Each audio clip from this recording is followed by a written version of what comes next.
Salut, c'est Alain, le créateur d'entreprenez-vous.com. Alors, je voudrais vous parler aujourd'hui de 6 astuces qui ont été prouvées scientifiquement comme pouvant nous aider à être plus rapide, plus efficace, plus intelligent, finalement en améliorant notre cerveau, notre santé aussi, nos aptitudes.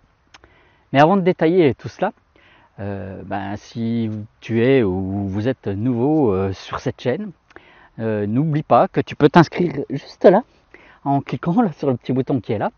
Comme ça, comme je diffuse régulièrement du contenu sur la performance, l'excellence, le leadership, l'entrepreneuriat, tu vas pouvoir recevoir automatiquement, bien sûr, toutes les vidéos que je vais publier. Alors, il y en a certains ou certaines qui vont me dire là, d'emblée, tout ce que je vais dire là va pouvoir sembler, entre guillemets, du sens commun. Peut-être tu vas même me dire, Alain, c'est évident, t'enfonces des portes ouvertes. Ouais, peut-être, mais à la rigueur, combien d'entre nous là, appliquent tout ce que nous allons voir? C'est un beau challenge, et justement pour t'aider à mesurer, à t'évaluer, à voir où tu en es, je te propose en même temps que cette vidéo, en même temps que de donner de l'information, du savoir, là, de te tester, de te permettre de faire une auto-évaluation. Donc à chacune des points que je vais voir là, qu'on va aborder ensemble, finalement je te demande de t'évaluer de 1 à 10. Tu verras si tu te sens pas top ou super top par rapport à tout ce qu'on va voir. Allez, si ça te va, on y va. Alors le premier point pour améliorer nos capacités cognitives est de manger des aliments adaptés, et des aliments qui sont adaptés à notre cerveau. En fait, nous sommes ce que nous mangeons, et certains aliments sont très bons, sont excellents pour nos cellules nerveuses, et d'autres, bien sûr, sont totalement néfastes, c'est la cata. Alors, c'est quoi ces aliments magiques ?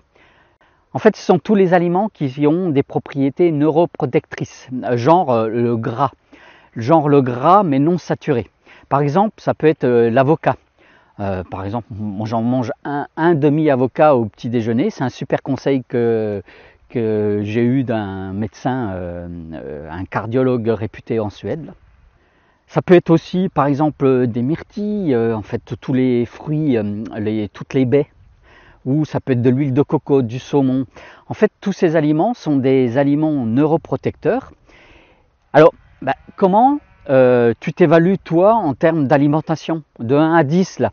Qu'est-ce que tu mets dans ton corps de positif?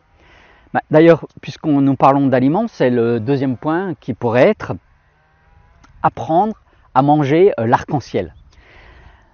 Apprends à mettre de la couleur dans ton assiette, apprends à mélanger du jaune, du rouge, du vert, de l'orange, enfin bref, toutes les couleurs possibles et imaginables. Arrête de faire du fade là, mets de la couleur dans tous tes aliments et finalement on se rend compte que tous les aliments qui ont une couleur prononcée, par exemple la betterave, qui est d'un rouge vif phénoménal, et a beaucoup de nutriments. Enfin, tous ces aliments ont beaucoup de nutriments. C'est des choses que d'ailleurs on ne trouve pas du tout dans tous les plats qui sont préparés dans la distribution, dans les fast-foods. C'est pour ça, plus la couleur naturelle d'un aliment est forte, et plus elle a un concentré, une teneur forte en nutriments. Alors bien sûr, moi je ne suis pas médecin, je ne suis pas nutritionniste, donc si tu as besoin de conseils là-dessus, va voir un ou une spécialiste autour de chez toi là, et vois comment elle peut te conseiller, ou il peut te conseiller au mieux. Le troisième point sont les pensées négatives, et toutes les petites voix que tu peux utiliser, que nous utilisons tous d'ailleurs chaque jour. En fait, c'est à chaque fois qu'on se traite de nul, ou qu'on juge quelqu'un de négatif, ou que ce soit une personne ou même un comportement. C'est tout ce qu'on ressent aussi en termes d'état le matin ou en cours de journée. Les 2 points précédents étaient liés à ce que nous mettons dans notre corps, là, dans la machine. Là. Mais qu'est-ce que tu mets dans ton mental? Qu'est-ce que tu mets dans ton esprit là?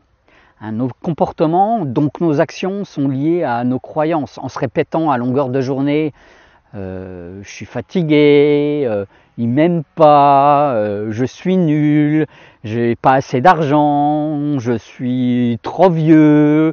C'est sûr que les choses ne vont pas aller en s'arrangeant, hein. Il y a un proverbe qui dit le lâche meurt chaque jour, le brave ne meurt qu'une seule fois.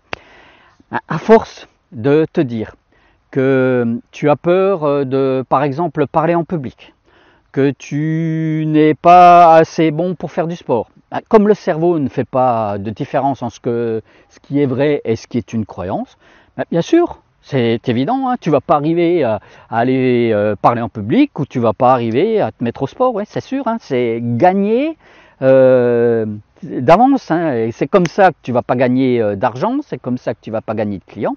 Donc, de 1 à 10, là, quelle est ta capacité à penser à autre chose, à vouloir vraiment faire, avoir ou vivre? À combien tu peux évaluer ta capacité à éviter de ne voir que le moitié vide du verre? C'est d'ailleurs aussi pour cela qu'il faut savoir bien s'entourer, c'est le point numéro 4. Les neurosciences là, démontrent qu'il y a un impact fort avec ce qu'on appelle les neurones miroirs.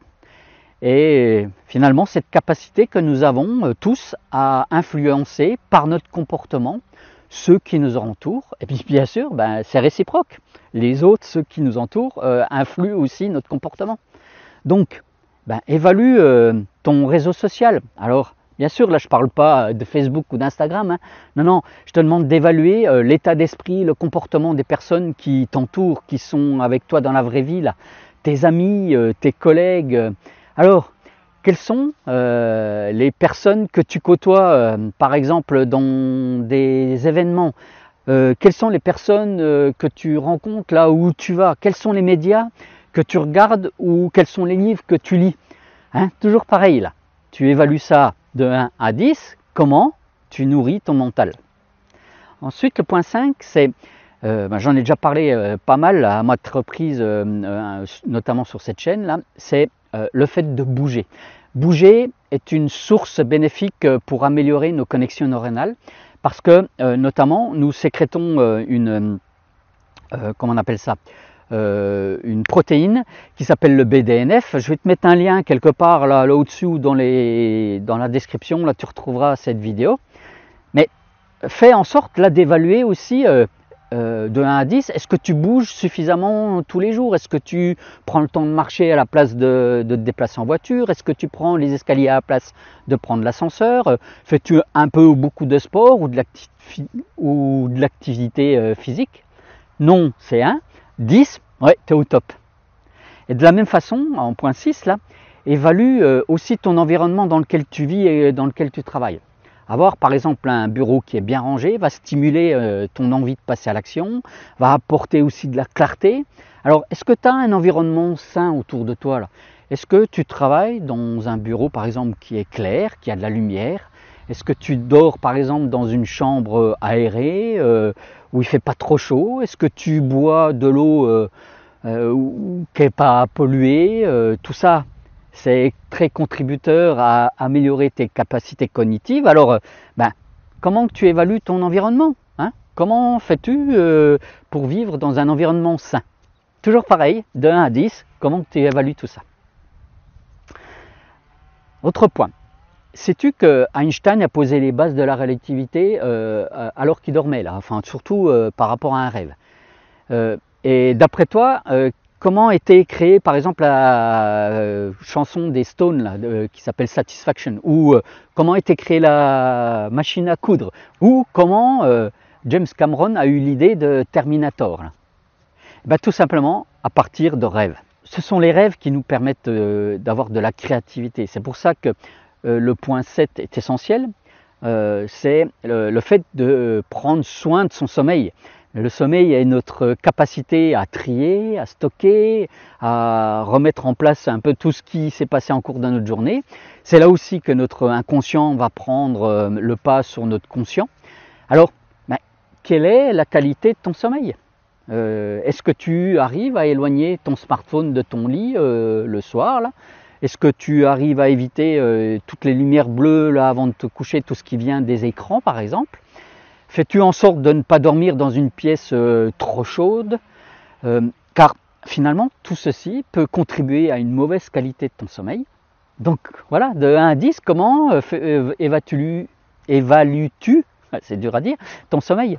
Alors tu le vois, hein, il y a plein de façons d'améliorer son quotidien, d'améliorer sa performance, ses capacités cognitives. En tout cas, moi je te récapitule ce qu'on vient de voir là. Il est bien de manger des aliments neuroprotecteurs, sains, et qui représentent l'arc-en-ciel, mais surtout pas de façon artificielle, hein, surtout pas avec des colorants. Surveille bien tes pensées, surveille bien ton environnement et fais en sorte de t'entourer de personnes qui sont plutôt dans le positivisme, pas trop dans le négativisme, t'alimente pas trop d'informations anxiogènes. Ensuite, fais en sorte de bouger, c'est bon pour le cerveau. Il faut aussi apprendre à ranger et à rendre sain son environnement de travail et de vie. Et le Saint Graal, c'est qu'il faut soigner son sommeil. Alors, si tu veux me partager le résultat de ton évaluation, là, de tout ce qu'on vient de voir, des différents points, ou si tu veux me commenter un peu tout ce qu'on vient de voir, n'hésite pas, il y a les commentaires pour ça là juste en dessous. Tu peux presser aussi sur le pouce là pour me dire que tu as bien apprécié ce contenu. Partage si tu penses que ça peut aider d'autres personnes. En tout cas, moi, je vais te proposer d'autres contenus de ce type-là. Donc, on se retrouve très vite. En attendant, explore ta vie, passe à l'action et change ta réalité. À tout vite. Ciao, bye.